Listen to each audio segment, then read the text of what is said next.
Introducing God's Plan, Chapter 8, Judges, Kings and Prophets. At last the people of Israel finally reached the Promised Land, the land which God had promised to Abraham, Isaac and Jacob. And so the first part of God's plan had come true. There was a large nation in the Promised Land. The next part was to teach all the people of Israel the truth about God, to bring them to love and serve God as a nation, and to do what he asked. And then, when they were all doing what God wanted them to do, they would be sent out as a nation of priests to all the other people on earth to tell them about God and his goodness and his wonderful plans for the earth. However, as had happened many times before, the people of Israel turned away from God and did not do what he asked, and did not believe what he said. A few of the people did believe God, and these people remained faithful and did what God wanted them to do. And from these faithful few, some became what were called judges. They ruled and guided the people of Israel. They were important because they tried to lead all the other people of Israel back to God and to his law. They wanted the people to be faithful to God and to do what he said. Some people listened to the judges, but others did not. At that time, many of the people of Israel did what was right in their own eyes, not obeying God's law. Never did the whole nation of Israel come to believe God. It was always only a few here and a few there who believed and who tried to live by the law. For God's plan to work, the whole nation had to believe in him and do what he asked. However, God remained patient with them and was willing to wait. Years passed, and a boy called Samuel was born. When he was still only a young boy, God spoke to him, and from that time on Samuel became a spokesman for God. He spoke to all Israel and was accepted as a prophet.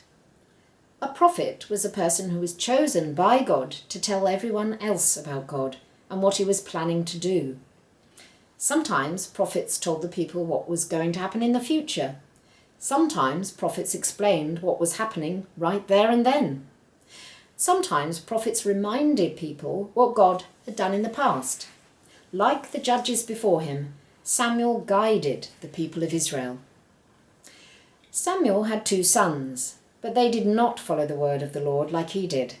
So when Samuel was old, the people of Israel asked him to appoint a king to rule over them. Now up to this time, the people of Israel had never had a king. God had always been their king and their leader. All the nations living around the Promised Land had kings, and so the people of Israel wanted to be like them. God was not pleased with this idea, as he was their true king and leader, and no one could be better than God himself.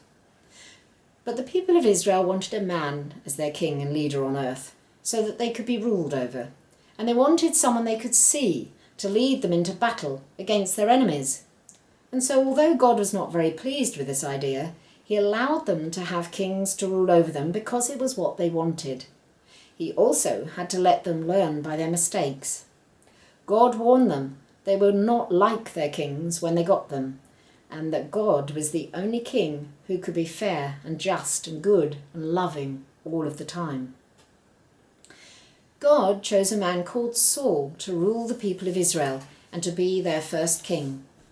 God told Samuel to anoint him with oil, and Samuel did so, and Saul became king. However, it was not long before Saul failed to follow the Lord's commands. Samuel told Saul that God had chosen another leader who was a man after God's own heart. This man was called David. God sent Samuel to anoint David with oil instead, but it was many years before David finally became king instead of Saul. He had to wait until after Saul had died. David was a great king, and many times he did what was just and right. However, he did several things which displeased God, and he broke some of God's most important commandments. Afterwards, however, David was always very sorry for the wrong he had done and repented to God from the bottom of his heart, and so God forgave him and let him continue as king of Israel. And David also wanted to build God a temple where the people of Israel could worship him. But God did not allow David to do this because of some of the things he had done. Instead, he told David that his son Solomon would build the temple for him.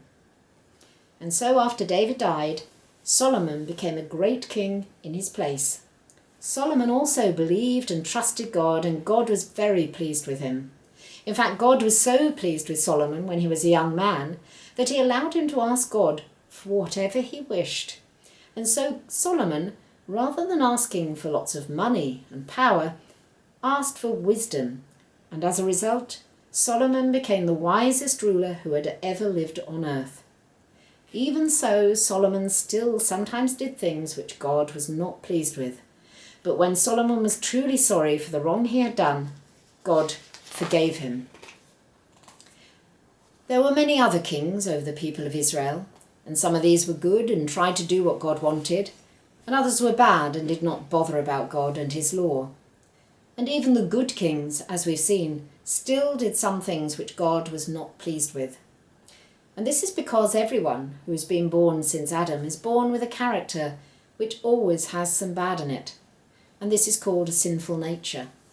We heard how Adam disobeyed God, and ever since then, everyone has been born with a sinful nature, a character which is not completely good. However, some people decide to believe in God and trust in him.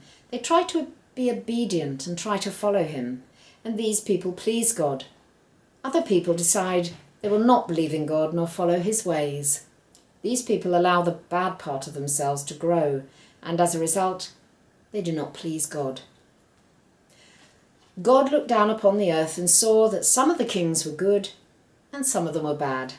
And he also saw that some of the people were good and some of them were bad. However, he saw that no one was perfect. He saw that no one was completely good all through. What God wanted was for everyone to trust in him and to try to be just like he is. If everyone had trusted in him and followed his law, then nothing would have gone wrong. In the first story, Adam would never have died if he hadn't sinned and disobeyed God. Ever since then, everyone has been born with a sinful nature, and so everyone has died. But God had a plan to save everyone from sin and death, so that one day everyone who believes and trusts in him can be brought back to life, be perfect, and live forever. And then there will be no sin and nothing will go wrong. There will be no more pain and suffering. There will be no more sin and death. God's plan was to become a human himself and to live on earth and to die himself. Under his law, the punishment for sin was death, and so he would die in the place of all his people and bear the punishment of death for their sins. Doing this would enable him to forgive all the sins they had ever committed. When God came, he would be known as the Messiah or the Christ. He also said that the Messiah would be born into the family of David. Before God became a human himself, he told some men on earth what he was going to do. And these men were prophets, just like Samuel, and they lived about the same time as the kings that we've just heard about. These prophets told the people of Israel about God's plan for the future, and they wrote these things down on scrolls. And they told the people that God was going to become a man himself, and that he would be born in Bethlehem, the city of David. They said that they would recognize God when he became a man, because he would heal people of all their illnesses. And they told the people that he would save everyone who believed in him from sin and death. As usual, some of the people of Israel believed, and some of them did not. The people who believed were ready when God became a man on earth, and those who did not believe were not ready.